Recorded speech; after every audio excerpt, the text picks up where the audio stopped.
Os horrores e a carnificina da Segunda Guerra Mundial embruteceram muitas pessoas em relação ao sofrimento dos outros. Freeman Dyson, futuro e célebre físico que integrava a esquadrilha Tiger Force de 300 bombardeios britânicos, explicou: "Achei essa matança contínua dos japoneses indefesos ainda mais repugnante do que a matança dos bem defendidos alemães. Mas ainda assim não desisti. Naquela ocasião, já estava na guerra havia tanto tempo que mal me lembrava da paz. Nenhum poeta vivo tinha palavras para descrever o vazio na alma que me permitia continuar matando sem ódio e sem remorso." No entanto, Shakespeare entendia disso e deu a Macbeth esta fala: "Fui tão longe no lago de sangue que, se não avançasse mais, recuar seria tão difícil quanto chegar à outra margem." Naquele espírito, 85% dos norte-americanos, convencidos de que as bombas serviriam para terminar a guerra, aplaudiram seu uso.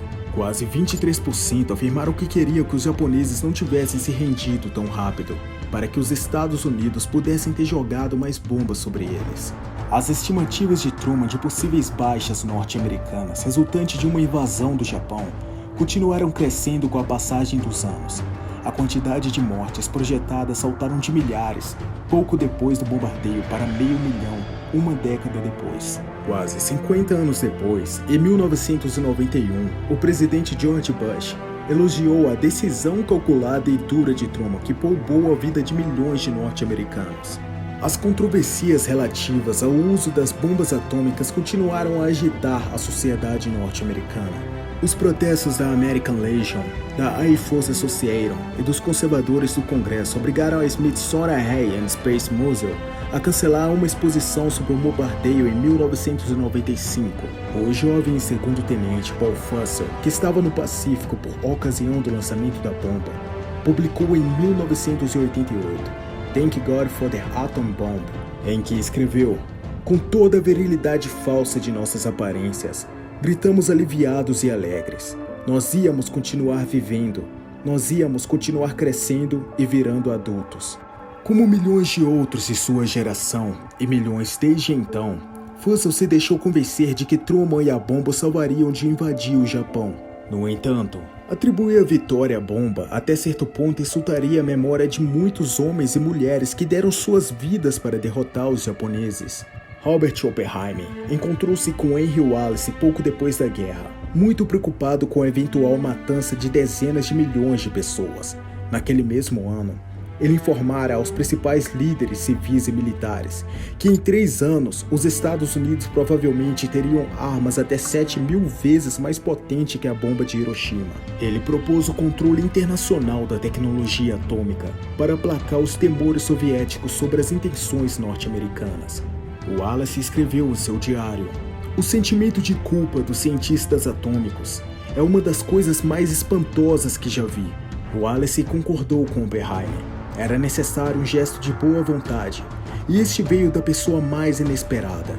Henry Dyson, o coronel, era um velho e autêntico soldado, mas estava aterrorizado com as forças que ajudaram a liberar, e naquele momento queria recolocar o gênio na garrafa. No começo de setembro, Stamson enviou um memorando para Truman explicando que nossas relações com a Rússia são praticamente dominadas pelo problema da bomba atômica. Os soviéticos, ele aconselhou, devem ser tratados como aliados. Se expulsermos ostentosamente essa arma, as suspeitas e as desconfianças deles de nossos propósitos e motivos aumentarão. A lição principal que aprendi em minha longa vida é que a única maneira pela qual você pode tornar um homem confiável é confiando nele. E a maneira mais segura de torná-lo indigno de confiança é desconfiar dele e mostrar sua desconfiança. Stamson propôs que os Estados Unidos desmantelassem suas bombas atômicas, se os soviéticos concordassem que os dois países baniriam suas armas atômicas e, portanto, se submeteriam a um sistema internacional de controle. Truman dedicou a reunião ministerial de 21 de setembro de 1945, a última de Stamson, para discutir sua proposta. Henry Wallace aliou-se com Henry Stamson, apontando o absurdo de tentar manter o monopólio atômico. Ele disse: "Então, com alguma minúcia, Apresentei todo o background científico, descrevendo como cientistas judeus estrangeiros tinham vendido a ideia ao presidente no outono de 1939. Relembrei o grau pelo qual toda a abordagem tinha se originado na Europa e que era impossível conter a coisa, independentemente do quanto tentássemos. Com Bynes em Londres, James Forrestal, secretário da Marinha, sustentou que os soviéticos não eram confiáveis. Os russos, como os japoneses, são basicamente orientais em seu pensamento, ele disse.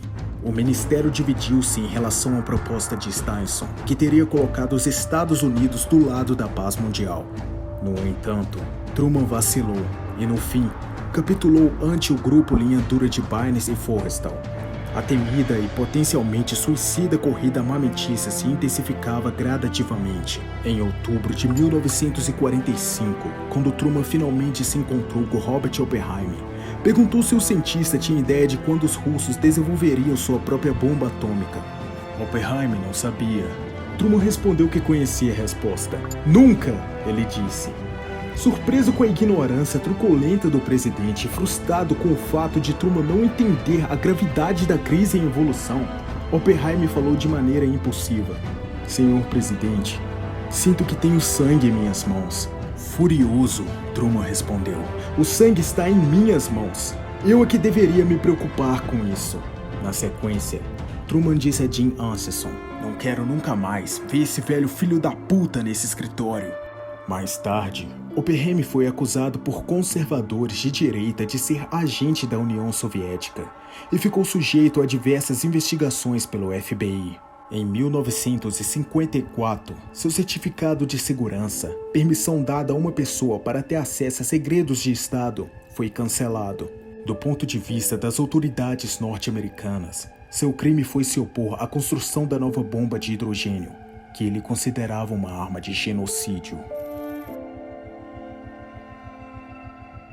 He knew the world would not be the same. Few people laughed, few people cried, most people were silent. I remembered the line from the Hindu scripture, the Bhagavad Gita.